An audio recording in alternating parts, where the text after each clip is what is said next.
60 লাখ কর্মী বিদেশে পাঠানোর পরিকল্পনা নেওয়া হয়েছে। শফিকুর রহমান। বিস্তারিত জানতে ভিডিওটির শেষ পর্যন্ত দেখুন। বর্তমান সরকার চলতি মেয়াদে আগামী 5 বছরে 60 লাখ কর্মী বিদেশে পাঠানোর পরিকল্পনা নেওয়া হয়েছে বলে জানিয়েছেন প্রবাসী কল্যাণ ও বৈদেশিক কর্মসংস্থান প্রতিমন্ত্রী শফিকুর রহমান চৌধুরী।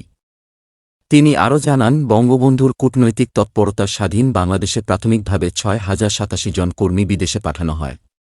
সর্বশেষ 2022-23 সালে তা বেড়ে 11,26,060 জনে উন্নীত হয়েছে। আজ বুধবার 8 মে জাতীয় সংসদ অধিবেশনে প্রশ্নোত্তর পর্বে তিনি এ তথ্য জানান।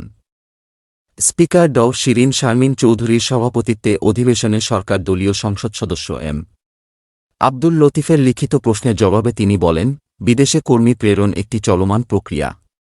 এ খাতের গুরুত্ব অপরিসীম। অধিক হারে বৈদেশিক কর্মসংস্থানের জন্য নানামুখী পদক্ষেপ নেওয়া হচ্ছে। বাংলাদেশ থেকে এ পর্যন্ত বিশ্বের 176টি দেশে থেকে কর্মী পাঠানো হয়েছে।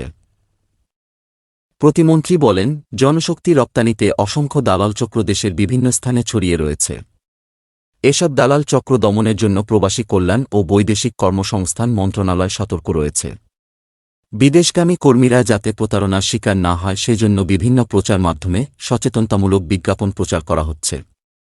তাছাড়া মন্ত্রণালয়ের পক্ষ হতে দেশের সব বিভাগ, জেলা এবং উপজেলা পর্যায়ে সচেতনতামূলক সভা, সেমিনার, ওয়ার্কশপ চলছে। তিনি আরও বলেন, ভিসা দালাল ও মানব পাচার সংক্রান্ত কোনো গুরুতর অভিযোগ এ মন্ত্রণালয়ের দৃষ্টিগোচর হলে তা স্বরাষ্ট্র মন্ত্রণালয়ের জননিরাপত্তা বিভাগের প্রয়োজনীয় ব্যবস্থা নেওয়ার জন্য পাঠানো হয়।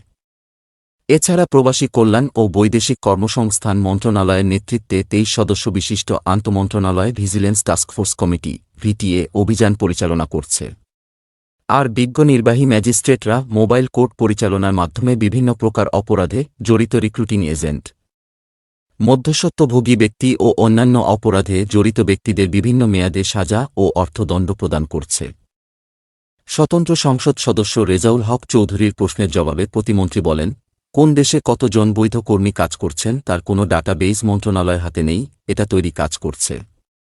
বিদেশ গমন ও আগমনকালে কর্মীদের সাময়িক অবস্থানের জন্য ঢাকাস্থ হযরত শাহজালাল আন্তর্জাতিক বিমানবন্দরের সন্নিকটে বঙ্গবন্ধু ওয়েজ আর্নার্স সেন্টার স্থাপন করা হয়েছে। সরকারি দলের সদস্য মাহবুব উর রহমানের লিখিত প্রশ্নের জবাবে প্রতিমন্ত্রী শফিকুর রহমান চৌধুরী বলেন, প্রবাসে মৃত প্রতিটি কর্মীর পরিবারকে 3 লাখ টাকা হারে আর্থিক অনুদান দেওয়া হয়।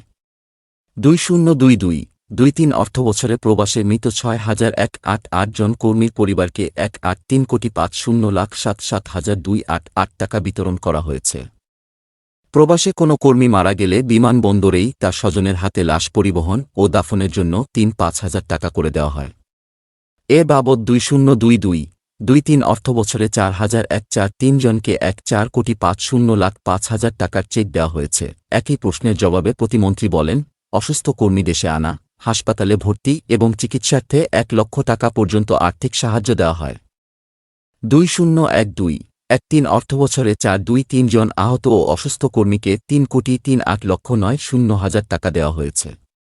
প্রবাসে অস্বাভাবিকভাবে মৃত্যুবরণকারী কর্মীর মৃত্যুজনিত ক্ষতিপূরণ, বকেয়া বেতন, ইন্স্যুরেন্স ও সার্ভিস বেনিফিট আদায়ের ব্যবস্থা নেওয়া ও ওয়ারিশদের নিকট বিতরণ, ক্ষতিপূরণ, বকেয়া বেতন, ইন্স্যুরেন্স ও সার্ভিস বেনিফিট হিসেবে 2022-23 অর্থবছরে 1,406 জন প্রবাসী কর্মীর অনুকূলে 9,4,07,01,03,1,816 টাকা আদায় করে তাদের পরিবারকে দেওয়া হয়েছে।